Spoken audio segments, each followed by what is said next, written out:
Օձիպորտ, աղբյուրի ավանդությունը։ Օձիպորտը բնապատմական բնության հուշարձան է Հայաստանում։ Այն գտնվում է Որու մարզում, Արտվի գյուղի արևելյան մասում, Հովնան 86 մատուրից մոտ 120 մետր հյուսիս-արևմուտք։ Այս վայրը գրանցված է Հայաստանի Հանրապետության բնապահպանության նախարարությունի բնության պետական հուշարձանների ցանկում։ Սակայն Օձիպորտը միայն բնության գեղեցիկ անկյուն չէ։ Այն նաև կապված է ժողովրդի հիշողության մեջ պահպանված մի հին ավանդության հետ, որը սերունդների միջով հասել է մեր օրերը։ Ավանդության համաձայն գյուղում կար մի դպրոց, որտեղ կաթողիկոս Հովհաննեցին կրթում էր իր 7 աշակերտներին։ Նա նրանց սովորեցնում էր ոչ միայն գրքեր ու աղոթքներ, այլ նաև հավատ, համբերություն և ճշմարտություն։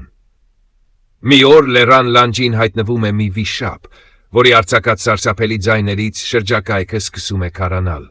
Վառերը լռում են, քամին դադարում է, կենդանիները թաքնվում են։ Աշխարհը կարծես կանգ է առնում։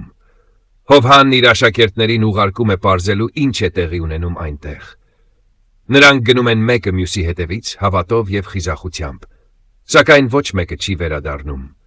7 աշակերտները կորչում են, հայտնվելով վիշապի երախում։ Երբ Հովհաննն այլևս լուր չի ստանում, նա հասկանում է, որ վտանգը մեծ է, և ինքն է դուրս գալիս դպրոցից իր աշակերտներին որոնելու։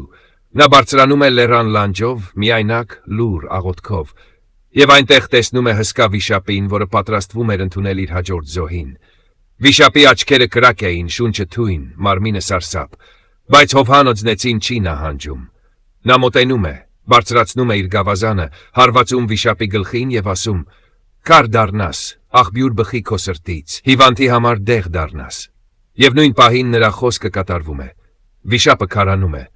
Նրա մարմինը դառնում է քար, իսկ սրտից սկսում է ջուր հոսել, մաքուր, սառը, կենսատու ջուր։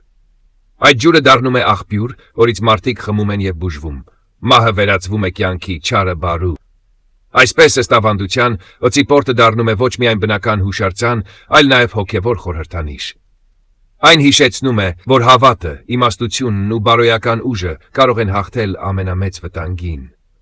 Մինչ այսօր այս աղբյուրը կանգնած է որպես բնության վկա, պատմության պահապան և ժողովրդի հիշողության կենդանի մաս։